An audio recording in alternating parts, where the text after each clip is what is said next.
University. He's been there recently, spent a lot of time at Alabama during the course of its time. He's also had some personal connections in this room, or to people in this room.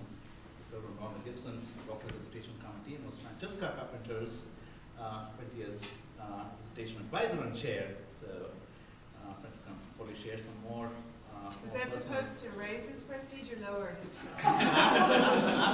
I'm not going to say anything there. So that's a dialogue between the two of them. It might be private. But many of you are familiar with David's work. David is one of the preeminent scholars in our field in communication science, and really been at the forefront of people who have been talking about leaving the effects out of media effects research. Provocative, certainly provocative. Several people agree with that, several people disagree with that, but something which is still extremely interesting. Many of you, or some of you might have been at the session at ICA last year where this came up, and this was standing room only, one of the most intriguing sessions I've ever been at in a conference. And for those of you who are going to be going to the Chicago ICA, I strongly recommend that you be there again, because that was such a hit that there's a follow-up panel this time, and David is going to be talking about that. So David has really been at the forefront of this movement, talking about what direction media effects research is going towards, or what we should be pursuing. So he's really been at the cutting edge of psychology and mass communication. So the whole notion of media psychology is something which David has really been trying to propagate. Also one of those rare people who are equally comfortable with both methods and theory. He's a brilliant methodologist, also superb theoretician. And not surprisingly, he's been associated with two of the leading journals in our field too. So he was founding co-editor of Media Psychology with Jennings Bryant, and is now currently also founding editor of Communication Methods and Measures. So serves on so many different editorial boards. Many of you saw the email that I sent introducing Dave, or just giving a bio. Pretty much is published in just about every single communication journal, the top comm journals, as well as the top psychology journals. Also written a lot of books.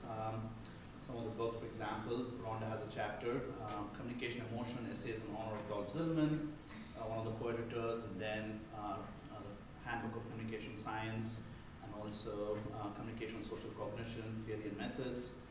So several of these books. So it's just such a distinguished scholar, has close to over 100 articles. Been heavily funded in his research as well, by both the CDC as well as the National Institute for Drug Abuse. So, and his research interests are so varied, but they envelop some of the broad areas pertaining to persuasion and attitude structures, media psychology, as well as adolescent risk-taking behaviors. So it's in this context that he's going to be talking to us today about some of his recent work. So I'm going to chat with him. By the way, Rich Petty didn't get that long of an introduction. Wow. Yeah. And I also have to thank Shri, because I got here and realized I didn't have a tie. So Shri lent me one of his Beatle ties, so I'm very appreciative of that. Thank you very much for the introduction. I'm going to talk about some work that we've been doing the last couple of years on attitude and norm accessibility. I'm going to be talking about 5 data sets, so if I get going fast, please stop me and ask me questions if there's things you don't understand. I also want to thank some of the collaborators. Nancy Rhodes is at IUPUI, and a lot of this work was, well, all this work was done in collaboration with Nancy. And then Jennifer Monahan has done some of the studies that we're going to talk about. Bill Ressler is an anthropologist at Alabama, has done some of the work with us. Li Jiang Shen at Georgia has helped a lot with the data analysis, and then these are graduate students that work with the project either from Alabama or from Georgia, who now gone off to various places. And also need to acknowledge we had 2 grants from the CDC and 1 from NIDA that's funded parts of this research. So in health comm work, you always have to have your horrible, terrible slide, and this is it. So cigarette smoking is horrible. It's the #1 preventable cause of death in the United States. I think we're all aware of that. You have to. You always have to have this. This is a horrible thing we're studying, so publish this. Or fund it. The economic costs are estimated to be about $150 billion a year from cigarette smoking. Trends in adult smoking have been holding steady for quite a while. There's some evidence that in the most recent report on the Healthy People Project that there is some decrease in adult smoking levels, but it's still about 1/4 of adults, well, about 22% of adults are continuing to be current smokers. Adolescent smoking has been much more varied. We had a long time where it was declining through the 80s into the early 90s, and then in the 90s we saw a fairly sharp increase in adolescent smoking. And then it's been bouncing a lot since then. A lot of it dealing with, well, right now, I would predict that in the next 2 years we're going to see a sharp increase in adolescent smoking because of the economic crisis.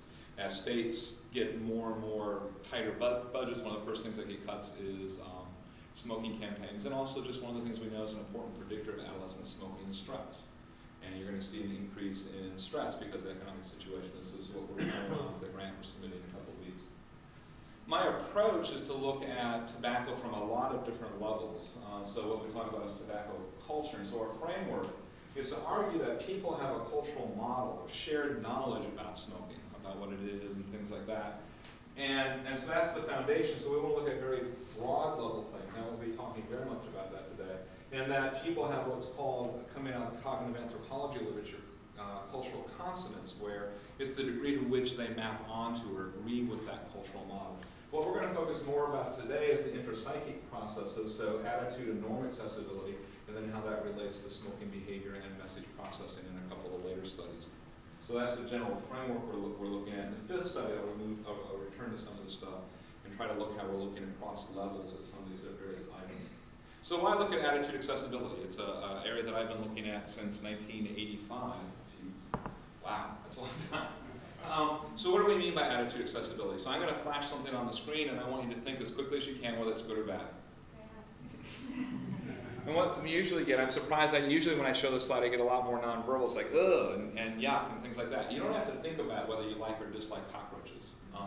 It's just there. And the best time to show this is when I'm giving a talk over the lunch hour while people are eating. It's just even better then. It's just an automatically elicited affect. So you get this yuck response. It's a very similar response to what I had with George Bush.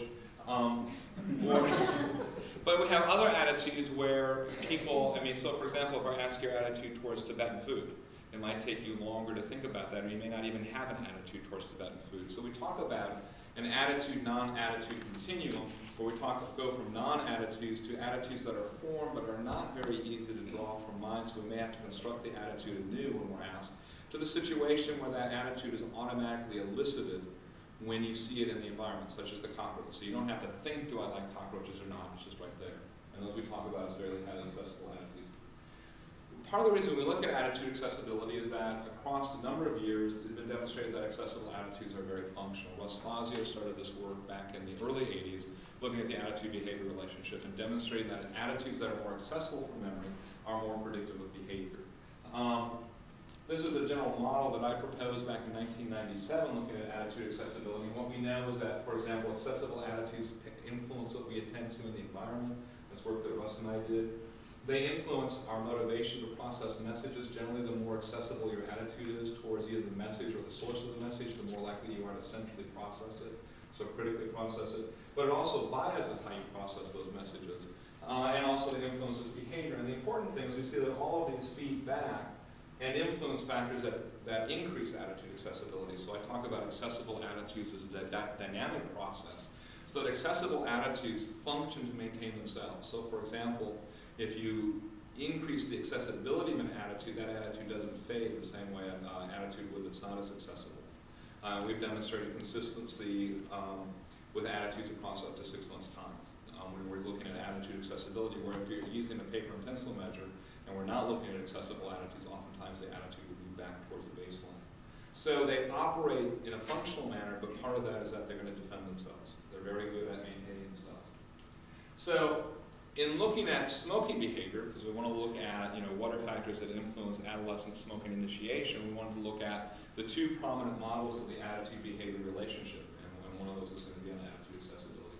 But obviously, Fishbein-Eisen's theory of reasoned action, theory of planned behavior, is probably the most prevalent theory of the attitude-behavior relationship, first proposed back in 1975, and literally thousands of studies have been done on it. And the other one is Fazio's process model, looking at the attitude-behavior relationship that Russ proposed in 1986. And we'll talk about that in a second, too.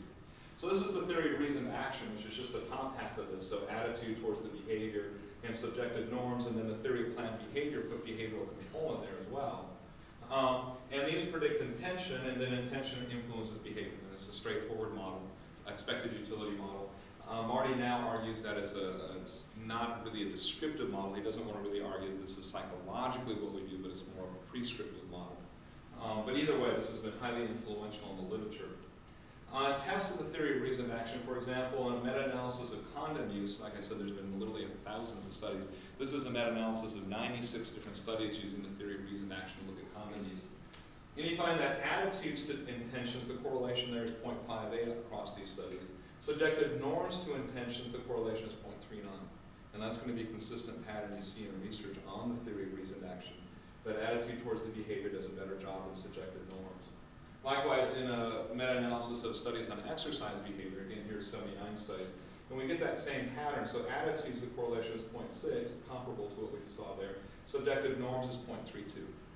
And it consistently across the literature, you find that attitudes do a better job of predicting than subjective norms when you're using the theory of reasoned action. This is Fazio's process model of the attitude-behavior relationship. So Russ argues when you have accessible attitudes, they're likely to be activated from memory. And that's going to influence how you perceive things. So for example, in one of their classic studies, Fazio and Williams demonstrated that people with more accessible attitudes towards the two presidential candidates in the 1984 election showed more biased processing of both the presidential and the vice presidential elections. So they're more likely to think that their candidate won. Than a person with the same attitude on a paper and pencil measure that's less accessible. So that accessible attitude colors how you see the situation. You see a cockroach, and what is the situation? Is it a good or a bad situation? And it's an aversive situation. So that's going to, we see it as a negative that influences our perceptions of the event. So this is an aversive situation, and we act. So you step on the cockroach, or you wash your knife that the cockroach was. The first time I went to a very, very, very nice restaurant after getting my PhD, and I pick up the knife, and there's a cockroach on it, which gets at this point the norms. Normally, if I see a cockroach, I squish it. But when you're at a nice restaurant, norms say you don't squish, you don't yell, you don't swear, stuff like that. So I nicely dropped the knife on the ground and got a new knife. So the norms of the situation influence how we define the situation, and also then influence behavior through there. So Fazio's model also includes a path for attitudes and a path for norms to influence behavior. Okay? Now, what about the research testing the role of norms within the process model? And we don't know. There haven't been any published studies looking at norms within the process model. Russ's interest is in attitudes. He put norms in there because there's a lot of research suggesting that norms play a very important role, but that was not what he's interested in. And so we really don't know much about it until more recently. The question becomes, do norms influence behavior? And that's the question we're looking at. And of course, we know from tons of research that norms have a very profound effect on behavior. So you have the early research by Ash looking at perceptual judgments, where he showed very pronounced effects of norms, even though there was clear evidence that people, in making judgments, even though people were clearly going against what was objective reality. Milgram's research on obedience showed the strong effects of norms in terms of people's obedience of authority when they thought they were hurting somebody else very severely. Latmay and Darley's research on bystander intervention, the more people there are who are acting like it's not an emergency, the less likely you are to help. So pluralistic ignorance, which is also Prentice and Miller's work on that. So the more you estimate other people in your cohort drink, the more likely you are to drink, even though those estimates were wrong. That's the pluralistic ignorance. And then, for example, with our own discipline, Roland and Lipinski's work on health behaviors has demonstrated, again, a very pronounced effect of norms on health behaviors. But yet, in the research on the attitude-behavior relationship would suggest that norms aren't that important. And the question becomes is, what's the problem with the study of norms? Why is it that we're finding they don't work? Why do attitudes always predict more in the theory of reasoned action than do subjective norms, for example? And the reason we think is because accessibility matters. The whole logic behind looking at attitude accessibility is that the more likely an attitude is to be activated, the more likely it is to influence your behavior. If the attitude's in the cognitive system but it's not activated, it's not going to exert an influence. And we argue the same thing's going on with norms. If the norm isn't activated, if it's not salient, it's not going to influence your behavior. So we need to look at the accessibility of the norm to see if it's going to influence your behavior. Yeah? So when you're talking about accessibility of norms or attitudes, is the standard measure for that time, like response time? Reaction time is the standard way we look at it, yeah. So the ease in which, how quickly you can report it, and we'll talk about that in a second when we get to the methods in the first study. Now, earlier work, focus theory, which was developed by Cialdini and a couple of his graduate students, demonstrated some ideas consistent with this. And what they did is they put people in situations where they either made injunctive norms, and by injunctive norms I mean what you should or should not do, or descriptive norms, which is the prevalence of the behavior, how many people do this or not. They manipulated the accessibility or the salience of these injunctive or descriptive norms and showed that when you did that, you made them more salient, people acted more consistently with the norm. And so we think this is early work showing that accessibility matters.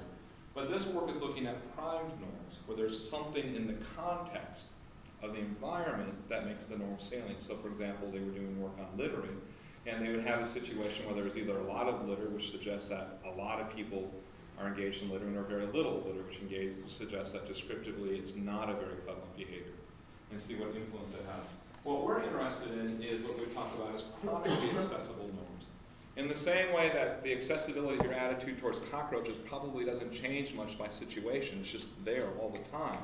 We'd argue that there are certain norms that are probably always accessible to people. And that's what we want to look at. So these norms that aren't primed, but that they're consistently accessible from memory. And do those norms influence behavior? And we're going to look at it in the context of cigarette smoking. We'll look at it in that context. And the reason we want to look at it cigarette smoking is pragmatically there's a lot of money there. But more importantly, it's a domain where we know that norms play a lot of roles. I mean, has a lot of influence in smoking. When you look at the smoking literature, one of the most pronounced influences on adolescent smoking behavior is the smoking in their environment. So, as you have, if you take an adolescent and the more their peers that smoke, the more likely they are to smoke. Pluralistic ignorance, if they estimate that more people in their high school smoke, the more likely they are to smoke. And the third person research that Gunter just did, where he showed that if you think your friends are influenced by smoking advertising, you estimate that more of your friends smoke, and you're more likely to smoke as a consequence. So it's a very indirect path from the advertising and media depictions. But again, it's showing the effects of those norms on smoking. And consistently, the literature suggests that this is one of the most important predictors. The other one that we find is very important is stress. Adolescents, stress plays a major role in adolescent smoking behavior because they believe cigarettes are a good way to control stress. But anyway, we thought this was a good place to look at smoking, look at norms because of the role of norms in cigarette smoking. Attitudes in this domain, though, historically have not fared as well. Attitudes have not been studied as much in the smoking initiation domain as norms have, and generally you find that they don't do as good of a job as predicted. So what we're going to look at is, does accessibility moderate the role of norms and attitudes in predicting adolescent smoking initiation? Now in the first study, we're not going to look at adolescent smoking initiation, we're going to look at college student smoking behavior. So we can't make any judgments about that. But this was just our first study where we wanted to see, first of all, could we measure norm accessibility, because no one had ever done that. So we had 67 college students. We measured, of those, almost half of them smoked. That's one of the scary things in Alabama is that we consistently find between 41 and 50% of the students smoke in our studies. Ohio Omegas were not allowed to smoke and walk. They would have to sit to smoke. But still, yeah. But they smoke. Yeah, they smoke. In the attitude accessibility task, we're going to use a reaction time task. So we sit them in front of the computer, and words or pictures, in this task we did words, appear on the screen, and your task is to press one or two keys, indicating as quickly as possible whether you like or dislike the object, and that's their task. So that's all they're going to do. And so they press the like or dislike key, and it's how long it takes them to do that. We do lots of practice when we do this. It's one of the problems I have with communication research with reaction times is they tend not to do a lot of practice. If you don't do a lot of practice, you're building error into it, because one of the things that's going into the reaction time is deciding which key is the like key and which one's the dislike key. So we really overlearn that. So we do a total of 72 trials before they get to any critical trials, where they just, and 48 of those trials are just, the prompt is either press the like key or press the dislike key. So we do a lot of that. And then the critical item was smoking cigarettes. So we actually measured the accessibility of the attitude towards the behavior, which is one of the things that the theory of reasoned action argues we should look at. It's not the attitude towards the object, but the attitude towards the behavior. So, go ahead. Did I have a question? Or? Okay, I'm sorry. I thought I heard something. Norm accessibility, this had never been measured. And it was one of those fun things where Russ and I had actually talked about this back in the mid-'80s, and we couldn't come up with a way to measure it. Thought it made sense, but we just couldn't come up with a way to do it. And then Nancy Rhodes came along and said, oh, that should be easy to do. And so I challenged her to do it, and in her first study she did it, and it worked. So what we're going to do is we're going to present them with target people that are going to appear across the screen. So it might be your parents, your roommate, your friends. And then below that, we're going to ask them to think about, we're going to tell them behaviors are going to appear below that person, and we want you to think about whether that person wants you to engage in that behavior or not. So we're going to give the same instructions that are used in the theory of reasoned action to measure subjective norms. So does this person want you to engage in this behavior or not? But instead of having them fill out a scale, we're having them press yes or no. So they're going to indicate, their behavior is going to come up in random order, and they're just going to say yes or no. And that's all we're looking at. How quickly can they say, this person wants me to engage in this behavior or not? Okay? And so the target people were parents, roommates, siblings, best friend, friends, boyfriend and girlfriend. We asked them if, these were all people that exist in life, so if they didn't have any siblings, we didn't look at those data.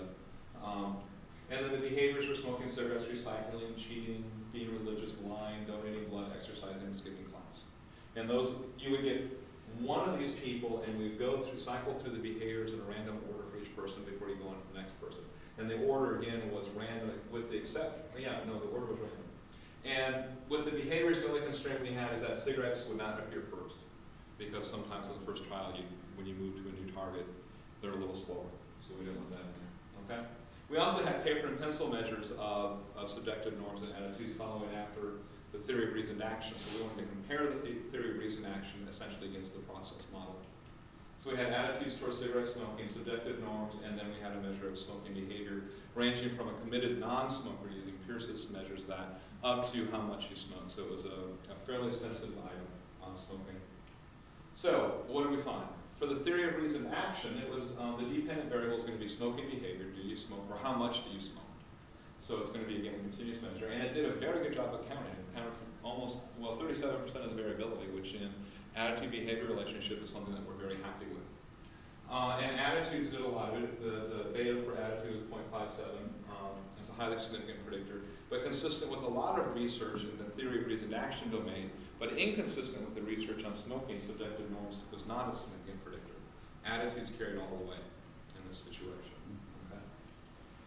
With accessibility, let me explain how we did this. What we did in the first step, so we did a hierarchical regression. We entered attitude valence, which is just that like or dislike, so it's just a binary.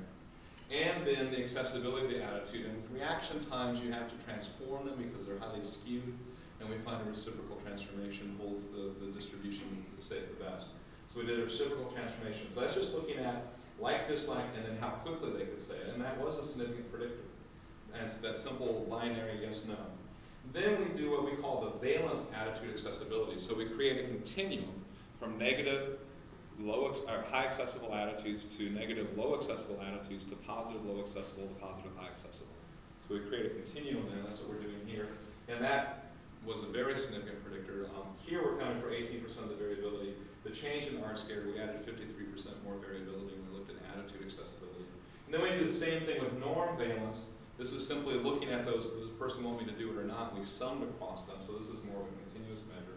That was a significant predictor, but norm accessibility was not. And then we looked at that valence norm accessibility. So again, we create a continuum of norm accessibility, weighing it in terms of do my friends and that want me to smoke versus not. And again, that was a significant predictor. And when we go across the 4 steps, we accounted for 78% of the variability, which is unheard of in the attitude-behavior relationship. We've replicated this effect. This was one of those times where I made her go back. Nancy was doing the data analysis. I was like, give me the data set. I don't believe this. And it worked. And like I said, we've replicated this several times. We were, needless to say, very excited. First of all, we can measure norm accessibility. It was frustrating because Nancy did it on her first try, and 15 years earlier I said it couldn't be done. So I can be wrong. Francesca can tell you many times I've been wrong, and Rhonda can as well. But I would never say that. Yeah. Second, both attitude and norm accessibility appear to be related to tobacco use, and that's important to remember on this study. We're looking at tobacco use, not initiation. And the question is it a predictor or is it a mechanism of defense? Remember, I argue that accessible attitudes operate to maintain themselves. And so what we're thinking at this point, and now as we'll point out in the later studies, we think that the accessible attitude really is something that develops after smoking behavior is initiated as a defense mechanism. And we'll point to data to suggest that's the case. So, but at this point we have the classic chicken egg question. And I just saw that picture and I thought it was really cute, so I had to put it in. And we're coming up to Easter soon, so with that. Okay. So the second study we wanted to do is look at younger people. So we want to start looking at that question of smoking initiation. And we also wanted to see, does attitude and norm accessibility predict smoking in younger kids? We also accessibility has never been mentioned with anybody, measured with anybody under a college-age population. So we wanted to see if we could use these measures with the younger population. That was part of this question as well. So can we measure attitude and norm accessibility reliable in early adolescence? And our sample is going to be 5th and 8th graders. And does attitude and norm accessibility predict susceptibility to smoking in adolescence? This study was done in Alabama, and in Alabama it's illegal for kids to smoke, so we couldn't ask if they were smoking. But we could ask their likelihood of smoking, so we measured susceptibility. So we're looking at behavioral intention as opposed to behavior. Okay. So we had 99 children in 5th and 8th grade. The measures were the computerized accessibility task, and they had headphones, so we had all the instructions and all the targets were also presented visually and orally, so they heard everything as well. We had one student who could not do the task, just couldn't, for whatever reason, just could not do the task, so we threw out one subject. And then we had the same questionnaires, except for instead of measuring smoking behavior, we're measuring susceptibility to smoking. Now this is important because, for example, in Russ's model, because we're looking at automatic behavior, we generally don't look at a measure of attitude accessibility to predict behavioral intention, because we think intention is a more deliberative act, and accessibility is designed more for measuring spontaneous behaviors. So we're not real sure if accessibility will work here for either attitude or norm accessibility yet. How do you ask that? I mean, what was the question? The susceptibility to smoking is a 3-part question that Pierce has, and the first question is, do you think you'll smoke a cigarette in the next year? Definitely no to definitely yes. How likely would you be to smoke if a friend were to ask you? And I can't remember the third question, but it's a behavioral intention. And it's focused on within the next year. So what do we find? Again, this time the dependent variable is that susceptibility to smoking scale. And in the first step, we measured the attitude, we entered attitude towards smoking and subjective norms, so the paper and pencil measures. And this time, and this accounted for 60% of the variability right away. And this time, it's the attitude towards the smoking that's carrying all the weight. And that's highly significant. Subjective norm is not as significant. And when we look at the step 2, where we entered in the interactions, and this time we separated out peer and family norms. So this is your friends, roommates, things like that, or brothers and sisters, and this is your parents, aunts and uncles. So we're separating those out to see if they have differences, because what you find, the literature suggests pre-high school is the family norms that are important. Once you get into high school, peer norms become more important predictors, and we'll have evidence of that. The family norm accessibility was a significant predictor, but it only accounted for about 3% of the variability. So most of what's going on here is in that explicit measure of attitudes, which is consistent with the literature that a paper and pencil measure of attitudes is generally found to be a better predictor of behavioral intentions. But we were pleased that we found that family norm accessibility predicted here as well. So that the accessibility measures were doing something. And it's consistent with our idea that it's the norm accessibility that's going to be playing a role in initiation, consistent with that literature out there that says norms play such an important role. And that attitude accessibility will be more of an important role in the defense of the smoking behavior. So, first of all, we were very happy that we could reliably measure these attitudes, measure accessibility in this age group, because like I said, even though attitude accessibility has been studied for now 25 years, this is the first study looking at below college age students. We've used it a lot with older adults, but not with younger than college students. Subjective norms did not predict either the paper pencil measure or peer norms in the accessibility measures, but family norm accessibility did predict, which is again consistent with the literature that's out there that below, in junior highs, the parent smoking family norm, that's the predictor. Attitudes, the deliberately strongly predicted, like we noted. Accessibility did not, but we think that's probably because we were looking at behavioral intentions, and because again, we don't think that attitudes probably play that important of a role in initiation, which is what the extant literature seems to suggest. And the question is attitude accessibility then operating as a defense mechanism, which is like we think it is? That was the question we're asking. What about the idea of addiction? Because I'm thinking, doesn't the fact that cigarettes are physically addictive, right? Yeah. It hurts when you stop it. I've forgotten all that. But he quit. Right. And I quit. I quit 25 years ago, but yeah. Well, I didn't know you were so, but I mean, can't that be taken into it, or should it be taken into account? But not for smoking initiation. Right. But for smoking maintenance, it's certainly a very important factor. But even if, our argument still is that, a smoker doesn't want to sit there, dissonance theory says, I don't want to sit there and have everyone tell me how awful smoking is and accept that. And so our argument is that the accessible norm serves to defend the smoker from the attacks. And that's what we're going to look at in study 4. Well, actually in this study and study 4. So in study, going back here where we want to see if attitude accessibility is a defense mechanism. Remember in the model we have where accessible attitudes are going to predict more central processing but also more bias processing. So we want to start looking at that. And in this first study, the study 3, we'll look at the bias perception. And in study 4, we'll look at both of these together in 2 different samples. Okay. Study 3 was funded by the CDC, and this study's actually just appeared in Common Research. Actually half of this data just appeared in Common Research, the other half is getting ready to be submitted. So what we're going to look at is, again, does attitude and norm accessibility predict smoking behavior in adolescents? And this time we're looking at a high school sample, so we're going to move it up a little bit in age. And then does it predict other risky behaviors? So we're going to look at more than just cigarette smoking. And then what are the patterns or predictors of behavioral intention? So for people who are not smokers or engaged in these other risky behaviors, do the same things predict behavioral intent as what predicts the actual behavior? And again, our hypothesis is that attitude accessibility and norm accessibility will both predict the behavior, but only the norm accessibility will predict the behavioral intent. Okay? And finally, what we're going to do is we're going to show these adolescents anti-smoking ads or control ads.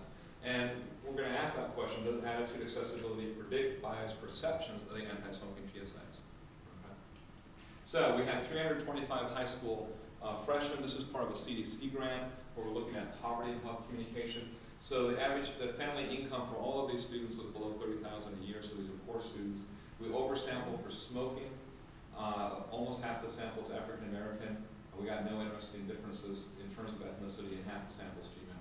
The target behaviors that we're going to look at then are going to be smoking, again, like we've been looking at, and then alcohol use, smoking marijuana, and then sexual behavior. They engage in risky sexual behavior. The PSA is, Jennifer Monahan is part of the study, and she's very interested in the emotional value of it. So we have, and the sensation value, the idea that you want high sensation value ads to get high sensation seekers to pay more attention to them. So the ads are all moderate to high sensation value. They're all taken from the CDC ads that they made available for researchers, that they no longer make available for researchers. The ads also all evoked emotional reactions. That's one of the things that we wanted in the ads. That was from some of the stuff that Jen's interested in. So we had 4 categories of public service announcements. We had 3 in each one of these categories. Personal testimony would be like the Pam Laughlin ads, if you've seen those. They were part of the Truth campaign and part of the Massachusetts campaign. Pam started smoking as a high schooler. She developed, was it emphysema? Or I can't remember, but she died in her 30s. And we showed one of the ads where she's talking about that before she died. There's a great ad, extremely emotional ad with her daughters talking about it after her death. Secondhand smoke ad, one of the ads, for example, is the victim's wife, which was from the Wisconsin campaign, where this guy is talking about he always thought he would die from smoking, but instead it was his wife from his secondhand smoke. She never smoked. And now he has to live with that. The informative ad is from the Truth campaign. It's about one example is the poison ad, which is looking at the chemicals that are used in making cigarettes. And then our control ads were alcohol, because Jennifer does a lot of work with alcohol. So that's the control. And the procedures we did through informed consent, had them sit in front of the computer station. So again, they read and had all the instructions presented orally. They completed the accessibility task first, both attitude and norm accessibility. Then they did the paper and pencil measures, attitudes towards smoking, subjective norms. We measured decision-making style, which is need for cognition, and experiential decision-making. They had a break then, and then they viewed the 4 PSAs and completed processing scales, so how biased was the ad and stuff like that. They did that after each PSA. There were no order effects in terms of that. Then we got demographics, and then they were debriefed. And the measures were, again, attitude and norm accessibility, behavior, behavioral intent, looking at the next 6 months to plan engagement behaviors. Bias processing, we use Kim Whitty's items for that. She generally divides them into perceptions of bias and how convincing they are. We found a single factor on that, and the alphas ranged across the PSAs on these from 0.86 to 0.89. And then the decision style was rational, experiential, inventory, and the need for cognition. Okay. So in terms of behavior, so this is looking across all the kids, so ranging from not behaving at all to how much they behave, engage in those behaviors. And this is, we did random effects models. So we found no interesting patterns across the different behaviors. So this is collapsing, treating each of the 4 behaviors as a random effect. And the model was robust to the assumptions of that. So ethnicity, whites engaged in risky behaviors more than African Americans, and that's a consistent pattern. We'll talk about it in a little bit. Older kids were more likely to engage in the risky behaviors than younger kids. As we expected, attitude accessibility across all 4 behaviors, and the more accessible the attitude was, the more likely you were to engage in those behaviors. Family norm accessibility and peer norm accessibility were also important predictors of that. So that's what we found for behavior, exactly what we expected.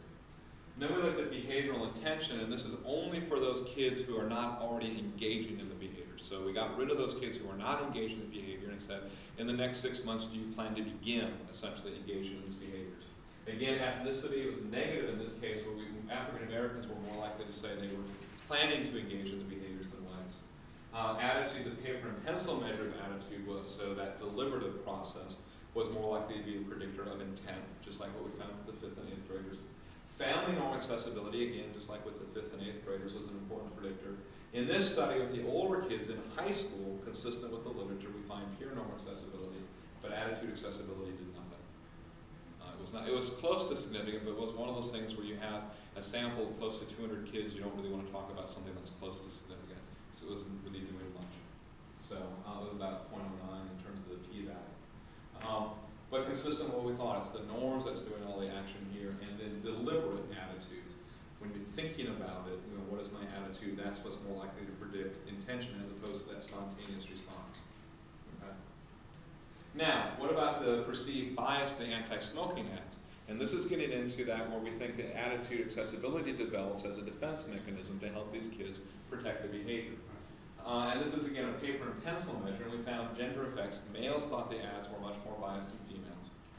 Ethnicity, whites, again, thought they were more likely to be biased than African Americans. Prior behavior, lo and behold, if you were a smoker, you're more likely to see the ads as biased. That was a surprise. Faith and intuition, so people who are more experiential were more likely to see them as biased. And then there was an explicit attitude by need for cognition interaction, so that people who had more positive smoking attitudes and were higher in need for cognition, so they thought about it more, were more likely to see them as biased. And then this is that attitude, the valence to attitude accessibility, and that was a significant predictor. People with more accessible pro-smoking attitudes were more likely to see the ads as biased. So it does seem that those attitudes are working as a defense mechanism for them to discount these. But we see this evidence is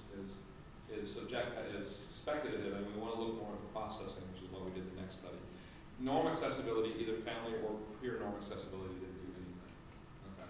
So implications, again, accessibility can be measured in adolescents. Again, this is one of the first studies where we're looking below college students, and we're very happy with that. Similar findings to the college students. Family norm is more important than it is for the college students in this high school sample. That's not surprising. Attitude accessibility is not important for the younger kids, but for the older kids in terms of smoking behavior is important, but in both samples for intention to, or in the intention to become a smoker is not important. Norms appear to play a much greater role in initiation, and it's not the attitude accessibility that's doing that. And again, we're asking that question, do attitudes function as a defense mechanism? Do accessible attitudes? And the impact, they did seem to impact adolescents' reactions to the anti-smoking ads, that those kids with more accessible pro-smoking attitudes showed more defensive reactions to those ads. So the attitudes do seem to be functioning that way. Okay. And so one of the things we want to do is to look at this over time. This has all been cross-sectional studies, and actually on the 27th we'll be submitting a grant, one of the challenge grants where we're going to look at kids. We're proposing to do a study where we look at kids transitioning into high school. We'll start at them in 8th grade and follow them for a year, because the stimulus money, the challenge grants, can only be for 2 years. So we'll do 3 waves of collection with these same kids. But we'll be the first longitudinal data that we have with attitude and norm accessibility. We're hoping to do that in Indiana. We want to look at Indianapolis because we're also interested in the role of stress in smoking behavior, and Indianapolis has over 20% unemployment. So we're expecting that the economic crisis has a lot of impact on their stress. So that's why we want to look at that. So we want to look at both the child's felt stress, the family stress, and the child's perception of the family stress in terms of the economy on their smoking behavior. Okay. The next study is looking at message processing. And this paper has been published now in Health Psychology about 6 months ago. And this is with college students. But I mean, I think we're all familiar with dual process models of persuasion, the ELM and the HSM, and they're going to talk about two different ways in which we process messages. So we can talk about central processing, which is very systematic, looking at the arguments explicitly given in the message, versus peripheral processing, where you're looking at peripheral cues. So if it's an ad, you might be looking at the music, you might be thinking about how dorky the actors look or something like that, but it's not about the argument. And then we're going to look at positive versus negative responses. Are they in agreement with the message, whether it's a central argument, whether it's a central response or a peripheral process, or are they in disagreement with the message? And what we're going to look at is what's the effects of accessibility on processing. And there's been a lot of, well, not a lot, there's been about 5 published studies looking at attitude accessibility and processing. A couple of studies I've done where we're looking at the accessibility of the attitude towards the source, and the more accessible the attitude is, the more likely you are to process the message. And then some stuff that's come out of Petty Cassiopo's lab, some early stuff that Rich Petty did, and now some stuff that Wagner is doing with Jason Clark. And all of it's demonstrated that, particularly with counter-attitudinal messages, the more accessible your attitude is, the more likely you are to centrally process that message. So that if I have that accessible, and essentially the way I think about it, what I've argued in a piece in 2002 is that essentially that affective reaction of the activation of that attitude serves as a cue that there's something important there. And if it's counter-attitudinal, it's threatening, and so I'm more likely to process it critically, and that's what we're arguing. We have no clue what would be the effect of norm accessibility. In the previous study, we entered norm accessibility. It was not a significant predictor of those ratings of perceived bias. But we had no basis to know whether, what to do with that. And in this one, we're actually going to measure message processing as opposed to simple perceptions of bias. We'll also measure perceptions of bias, but we're going to look at processing. So we have 166 college students. 41% of them were smokers. Again, we're going to do the computer accessibility task, both attitude and norm accessibility. They're going to view, again, 4 anti-smoking PSAs, one of each of these 4 types, and we have 3 different examples for each of those that were randomly assigned to each student. So again, dangers of secondhand smoke. Most of these were from the Truth Campaign. Regulate secondhand smoke. Most of these were from the California campaign. So there are things like we need to regulate secondhand smoke because of waiters and waitresses are exposed to it. Social norms, so norms are moving against smoking. These were from a number of campaigns and then industry attack ads. One of the ads we used there was from the Minnesota campaign, and then 2 of them were from the Truth Campaign, the National Truth Campaign, not Florida's. So those were the 4 types of ads that we used in this study. And again, each student's log, each one of those, they were in a random order, and we found no effects of order in terms of our processing measures. We're also going to ask your likelihood of quitting smoking for smokers, and that we ask only after the first ad. Okay? So we had a thought listing task, so after each ad, we had them list their thoughts, or give them 2 minutes. We coded them both in terms of positive and negative, which is where most people stop. We also think it's important to code them in terms of, are they central or peripheral thoughts? Are they focusing on the argument, or are they focusing on peripheral things? And we had a lot of peripheral thoughts like, the music's really stupid, the actors are dorks, things like that. So they were very good at looking at those peripheral parts of the ask. Then we used the same measures of perception of bias that Whitty uses, and then we also had a desire to quit smoking, which obviously we only had the smokers fill that out. All of the non-smokers desired to quit smoking. So what we found. First of all, we found an effect of message types on perceptions of bias. The industry attack and the social norm ads were perceived as more biased, but that didn't interact with anything else. Smoking status. In this study, the way Kim does it, where she looks at bias and convincing, is that held for this study. So we looked at the 2 different subcomponents. And smokers, not surprisingly, saw the ads as more biased than non-smokers, and they saw the ads as less convincing. So that was exactly what we found. In terms of accessibility, there was nothing going on for non-smokers. Non-smokers just didn't pay attention to the ads. I mean, they're just sort of in la-la land. I mean, why? They're not aimed at them. It's not an issue that's important to them. We did find some interesting things for smokers. So this is going to be looking at central thoughts, and this is looking at peripheral thoughts in 2 different regressions analysis. Again, step 1, we're going to just enter average reaction time as a covariate for individual differences. That does nothing. Here we're going to enter step 2, we're entering all the main effects, so attitude valence, the reaction time, norm valence, reaction time. The only thing we got there is that the norm reaction time was a significant predictor of peripheral thoughts. We're not quite sure what to do with that, but this is what we're interested in. The valence to attitude accessibility, again, so we're looking at the accessibility of positive and negative attitudes. and norm accessibility, the accessibility of those positive or negative norms. And we found, consistent with the past research, that for smokers, so these are counter-attitudinal messages, the more accessible the attitude is, the more you are likely to engage in central processing. So the more likely you are to critically elaborate on these ads. Norm accessibility, on the other hand, inhibited central processing. So the more accessible your norms were, the less likely you were to centrally process the ad. Conversely, what we found, which is what, given that pattern, what you would expect, is that attitude accessibility inhibited peripheral processing and norm accessibility promoted peripheral processing. So if you have an accessible cohort that says it's okay to smoke, you're more likely to peripherally process these ads. And our argument is that they essentially, I don't care about these ads because I have, my friends all think it's okay to smoke, so who cares about this? And so I start focusing on, and they had a lot of really derogatory things to say, in particular about the music in the ads. I don't know why these students were obsessed with the music. That's what they talked about a lot, and these peripheral processing. So we take this as very strong evidence that, that the accessible attitude is really operating as a defense mechanism. That when you get a counter-attitudinal message, you kick into central processing, and it's not objective. It's very biased, and we want to look at that next, okay? Because we want to look at the intention to quit. What effect are these ads having on smokers' intention to quit?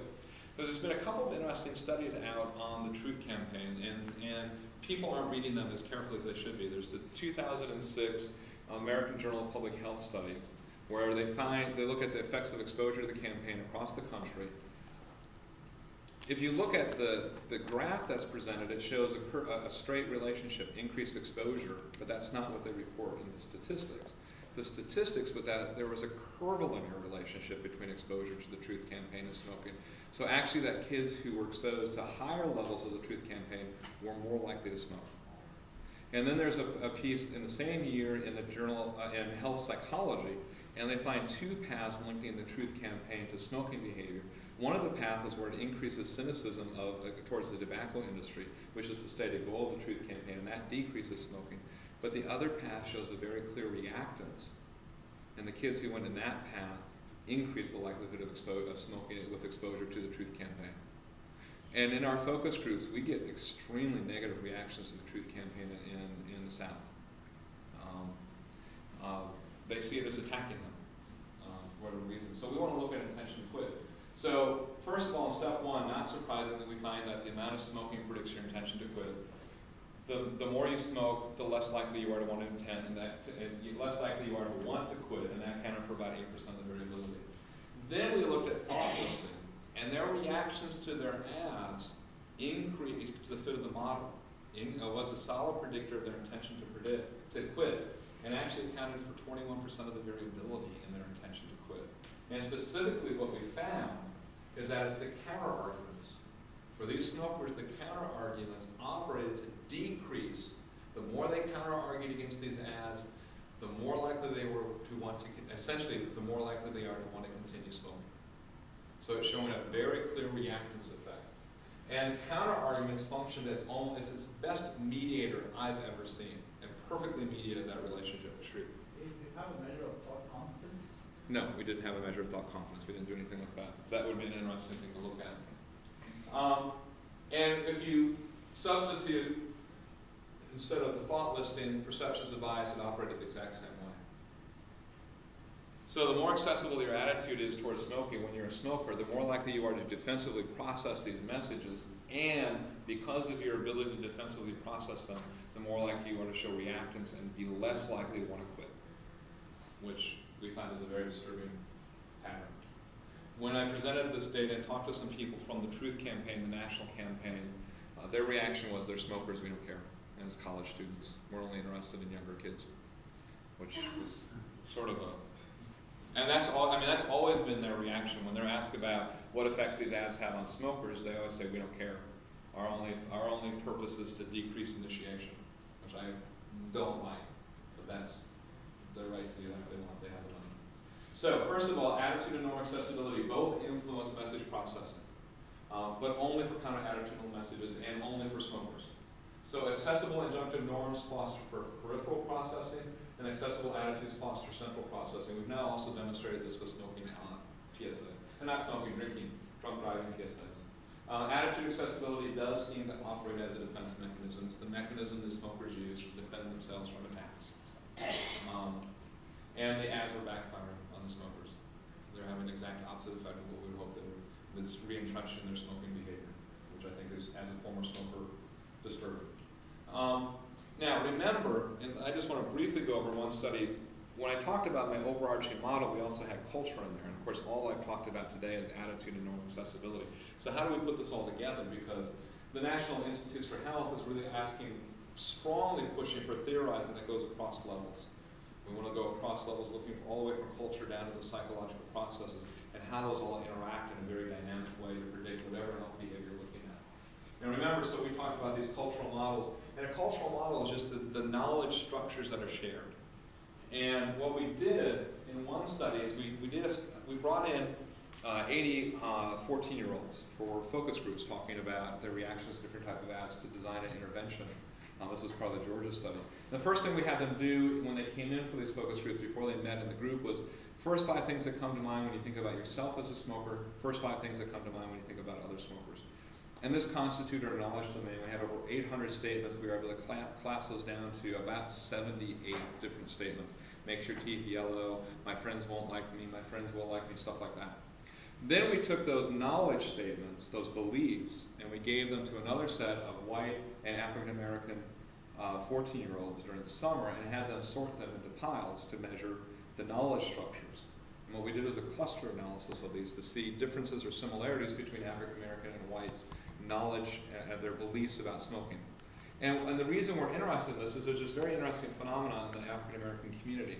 Through all the teen years, African Americans smoke at about half the rate of whites. So when you hit 20, they're smoking about half the rate. But all at once, around 22, 23, you see a marked increase in smoking in African Americans. So that by the time you get to age 28 to 30, African American smoking surpasses white smoking. So their age of initiation is much later. And the question is why? And there's not a lot of real good answers on that, but it would be an interesting, so what's the, and essentially the question we're interested in is what's the buffer that's keeping them from starting when they're in adolescence, and then what the heck's going on in the 20s so they're starting to smoke. And so, first of all, this is looking at what we found for the white adolescents is out of the 78 statements, we essentially had 5 unique clusters of knowledge, fairly diffuse knowledge structure, not very well integrated. Focus on health concerns, negative affective reactions to smoking, social sanctions about smoking, social ambivalence, and then positive reasons for smoking. So it really breaks down into positive versus negative beliefs about smoking around certain various domains. And one of the things we know about that suggests why African Americans smoke at lower rates is that parents in the African American community talk about smoking a lot more than white parents do. And so we expected some differences in the knowledge structure. We're sort of surprised. Much more highly integrated, highly structured knowledge structure emerged for the African Americans. And so again, you had the health concerns, but there's a unique thing about addiction, independent of health concerns, stress or negative affect, that you smoke because of stress, negative affective reactions to smoking, negative images of smokers, social aspects of smoking, which included both positive and negative social aspects, positive affect in smoking, smoking will make me feel better, commitments to not smoking, and social sanctions about smoking. But it was very interesting. It's just a much more highly structured set of knowledge about smoking. But what we're particularly interested in is this one, the stress and negative affect. What we consistently find when you ask kids the reason they smoke, the first thing they'll tell you is stress. And more we're finding that negative affect is a very important predictor of smoking initiation. Nicotine is a wonderful drug. If it didn't cause heart disease, it would be great. Nicotine, we know, delays the onset of schizophrenic episodes. We know that nicotine helps people with ADHD focus their attention. There's now a strong physiological evidence that nicotine helps people who are high in trait aggression control or anger. And the evidence is very mixed, but suggestive evidence that nicotine does in fact help people control stress. That's why I smoked. I did my master's in a year, and I smoked like a chimney then to help me, because they told me I could do it in a year, and I stupidly listened to them because I comps and thesis in a year. And smoke it. I mean, we all have that. I mean, there's a strong knowledge base that smoking is related to stress. And our belief is that when you get into the 20s, that's really when you start experiencing that stress. And that may be an important reason why African Americans start smoking. And so what we want to do next is we want to replicate this study. We're getting ready to do that this summer in Columbus. This was done down in Georgia. But we want to know, how do these knowledge structures relate to accessibility? If I believe there's a strong link between stress management and smoking, and I stress you, do you develop a more accessible positive attitude, for example? So if you're dealing with chronic stress, as we're going to see more and more of the case right now, given the economic situation, that's why we want to go to Indianapolis. Our expectation is kids who have that link are also going to have more accessible attitudes towards smoking. And do these knowledge representations help us understand how adolescents react to anti-smoking messages? And we wanted to do some stuff with health and literacy where we're looking at these cultural models and will it give us a handle on how people react to the messages. Joe Capel is actually doing research very similar to this independently of it, so fortunately he beat me, unfortunately he beat me to that. And then how do these beliefs, or the representation of these beliefs, change across time? We capture this at age 14. We want to look at up to age 14 and beyond, what is the knowledge base and how does it develop? I mean, one of the things we were surprised, we had over 800 statements about smoking from these kids. 1 listed emphysema, like 3 listed heart disease, and like there's less than 20. Less than a fourth of our sample said cancer, but they didn't know what type of cancer. And so we want to look at how that changes across time. It was just sort of depressing how poor their knowledge about the health effects was. And specifically, like I already mentioned, does the salience in that link between negative affect and smoking predict the increases in smoking rates in African Americans? That's one of the things we're very interested in looking at. We hope to get some money for that in the next couple of years. But we want to do the study this summer in Columbus replicating that effect. Final thoughts then. Norm accessibility matters. We think it clearly matters. We're wanting to do more research looking at that across time, and then we also want to look at it as it relates to culture. So the idea is that people who are more consonant with that cultural knowledge will also have more accessible norms. The trajectory of influences. We think that norm is important. The normative influences before initiation, like I've said ad nauseum now, the attitude is really a defense mechanism. And we think that's important to understand. Then the question becomes, how do we get past those accessible attitudes? Because like I said early on, the evidence is very clear those attitudes operate to defend themselves. It's a very dynamic system. And now the question is how do we get past them? How do we get around them so that people who have accessible pro-smoking attitudes, we can get them to in a more unbiased manner listen to these messages. So overall conclusions then, measurements. We're very happy that we can measure injunctive norm accessibility and that we can measure both attitude and norm accessibility in kids all the way down to 5th grade. Like we said, norm accessibility seems to play a more important role in initiation, and attitude accessibility is more that maintenance function. And they seem to differentially influence message processing, which we also think is a very interesting finding. So what we want to do in the future, we talked about injunctive norm accessibility, and we want to do work on descriptive norms. So how we look at the accessibility and prevalence estimates, what percentage of the population smokes and that. We have some preliminary data on that we can measure it. It doesn't do as well as injunctive norm. We want to look at factors influencing norm accessibility. So for example, in some survey studies we've done, so again cross-sectional, we find strong relationships between the number of friends who smoke and norm accessibility, which you would expect. We find strong relationships between how much they self-report talking about smoking and norm accessibility. So things like that you would expect to be the case. We're wanting to look at media depictions in that, in this longitudinal study, for example. That's one of the things we're interested in looking at. And then what are additional influences of norm accessibility? We've just looked at behavior and message processing. We look at other factors that have may influence. And like I said, we want to do a longitudinal study. And then we want to tie this into those cultural models. So, these are my 2 sons. They asked me they wanted to show something. This is Jonathan, who is a huge UNC fan. And who's the crazy looking basketball player you guys have? Tyler Hansbrough. Yeah. He He loves him. And this is Andrew, my older son, who's the soccer player, and I won't tell you that he's right now talking about wanting to go to Wake to play soccer. But he said he's considering UNC. He's actually a very good soccer player. But they wanted to do a reenactment of Monday's game for you, so Jonathan took the role of UNC, and Andrew took the role of Michigan State. And this is showing UNC slaughtering Michigan State. So that was their reenactment of the game for you. Oh, that's cool. Yeah. I've been grown up. Yeah, they've grown up a lot. And you don't look a day older. Yeah, right. So seriously, they've gotten. No, I've gotten a lot more gray, thanks to them. So anyway, are there any questions then? I know I've talked about a lot, and I'm sorry about that, but I think it makes a complete package. Yeah. I was actually just in an injury lecture this morning about fires and how cigarettes are causal in home fires, and they were actually saying that they were expecting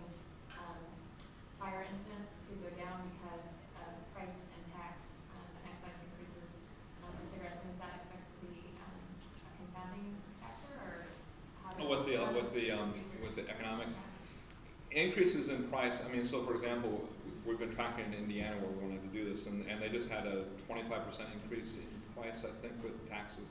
And smokers are sensitive to the effects of price, which is one of the things to argue that there are rational smokers. As the price goes up, they decrease their smoking.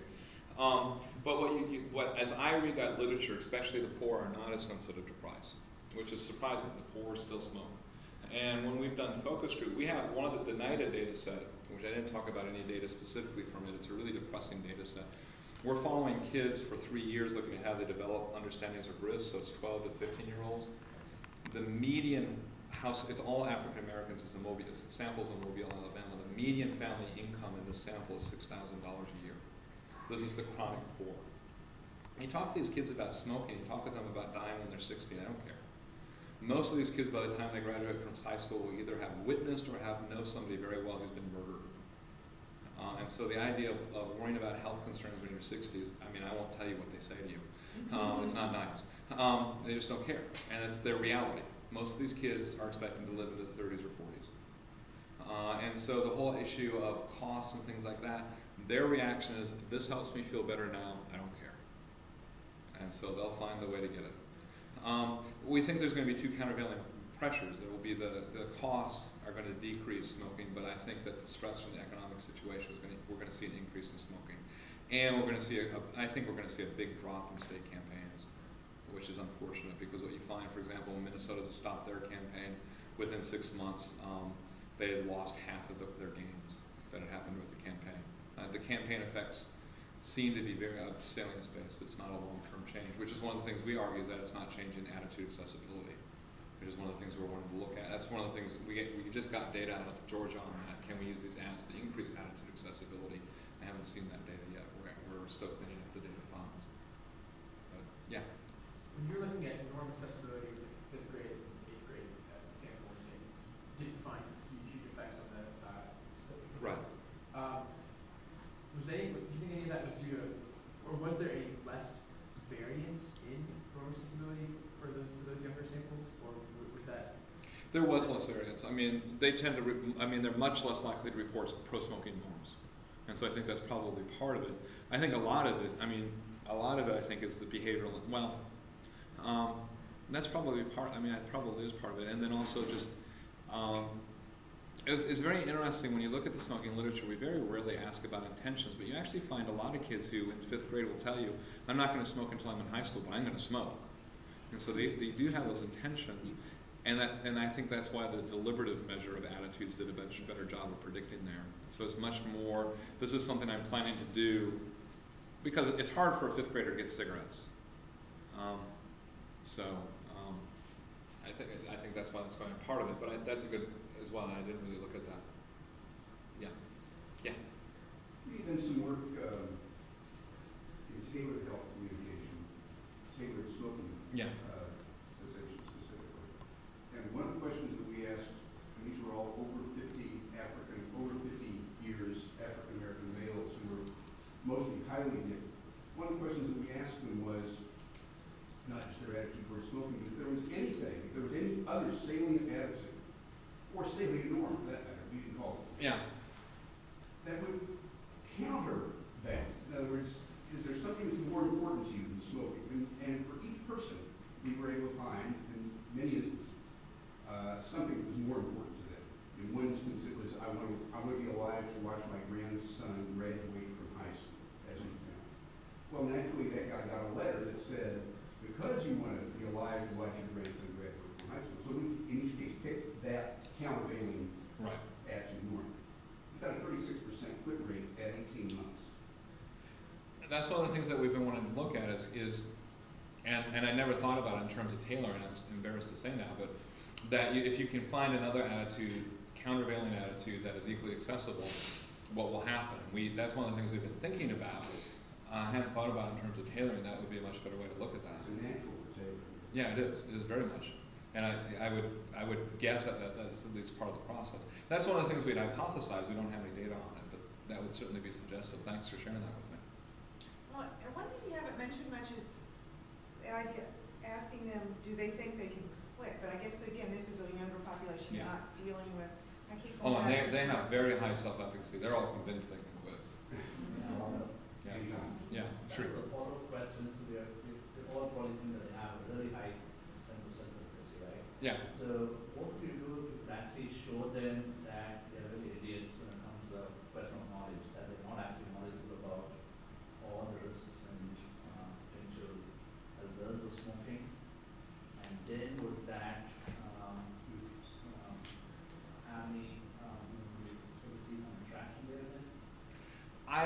Based on our focus groups, it was very interesting. We were doing focus groups, and these kids were coming right out. And we're asking them, you know, first of all, why do kids start smoking? It was amazing. Each group, except for one out of 8 focus groups, the first thing they listed for why do adolescents start smoking, they said stress. The one focus group said, well, we're supposed to tell you it's peers, because that's what you guys all believe, but it's really stress. It was just, but in those focus groups, then we went into talking about existing campaigns, and most of that discussion was on the Truth Campaign, because this was in Georgia, right when Georgia really didn't have much of a campaign going on, so they were talking about the Truth Campaign, and ooh, they did not like it. But one of the things they talked about is the people, I mean, so they show us the body bags. That doesn't mean anything to me. I don't know who's in there. I want to see a real person dead. And that they were really upset that they didn't know, they recognized they didn't know their health risks. That they're always told it's bad, but they're not told why. And I think that would have served to attract. I mean, I think they would be, my hope would be that they would go out, I mean, either, I don't know how much they go out to the library and look up information now, but I think they'd be more likely, if you make that salient to them, they'd be more likely to look up information or pay attention to information about the health risks. And it was just amazing with that. The other thing that was really funny in the focus groups is, you know, we're very interested in the functions. And in the white girls, got stress and then body, you know, weight gain. We smoke to keep skinny. And of course, in the African American community, beauty standards are different, so it's not so much on being hyper skinny. But the moderator knew that we were very interested in that relationship, and that black girls aren't saying anything about this. And so she finally says, well, what about smoking to keep weight off? And they all looked at each other, and one of them finally said in this incredibly timid voice, well, I think that's why the Caucasian girls smoke, but we don't smoke for that reason. It was just, it's like, whoa. I just never forget that through the mirror watching her say that. Does smoking keep weight? Yeah, I mean, the idea is that it increases your metabolism. Really? Yeah. No, Rhonda, don't start smoking. And the other thing is you're not doing anything. I mean, the idea is a lot of people, well, there is, generally when you stop smoking, you put on 10 to 15 pounds because you start eating, and a lot of people say it's because you need something to do with your hands. My experience was it was the cravings. I was eating, it's something to do to get rid of the cravings. But you generally find that people will put on weight when they quit. Actually, I mean, if you had somebody who was, I don't know that anyone's ever studied actually using, actually no, I think there has been some stuff looking at the effects of starting to smoke on weight loss, and I think it does result in some weight loss. But it's there are much better ways to lose weight than smoking. Yeah, breastfeeding helps keep weight off too, so just have a baby. And breastfeed until they're 5. Healthier. Other questions? Yeah. I'm wondering about the relationship between norms and attitudes. So how they're interacting, or is that different for smokers, not smokers? Generally, you find, like in the paper and pencil measures, that attitudes and norms are correlated. And I was just up in Edinburgh, and so Marty Fishbein and I were, it's so weird calling him Marty, but he makes me call him Marty. Marty and I were talking about that very question, and the average correlation is about 0.25 to 0.3 between subjective norms and attitudes on the paper and pencil measures. We don't get quite as strong here. It's usually about the 0.2 range, but we don't have a lot of data sets to look at. One of the things we're wanting to do is to essentially just get a large data set across the number of behaviors and measure a number of different variables just to start on what are the relationships, to look at the relationships between attitudes and norms, attitudes and like approach versus avoidance motivations, and a lot of different things like that, need for cognition. So we'd expect that need for cognition is probably stronger related to attitude accessibility than norm accessibility. There's been some work on that. Different personality variables, high self-monitors tend to have more accessible attitudes. That's been published in the literature, not a very strong effect. But we want to just do this large focus and look at that, and also look at it across domains. So what about public versus private behaviors? We would expect, even though that norm accessibility would play a more important role in public behaviors, so far in the one study we've done on that, we didn't find that. It didn't matter, which was really surprising. It was across health behaviors. Norm accessibility seemed to be a very important, but I want to replicate this effect for taking vitamins. I just never thought there was a lot of normative pressure for taking vitamins, but apparently there are a lot of family norms to do that, at least in our sample.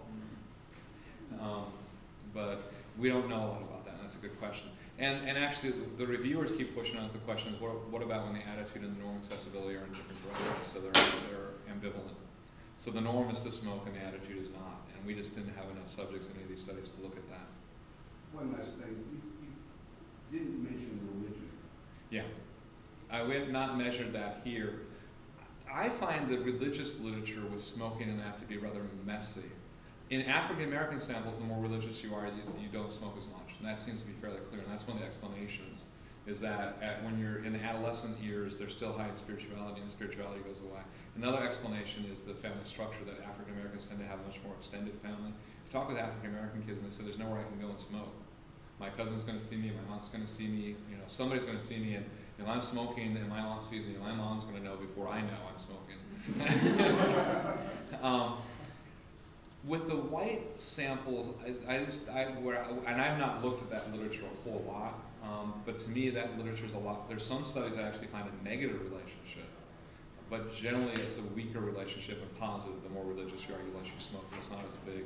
But that is an important question to look at, especially with changing demographics and things like that. That is an important question.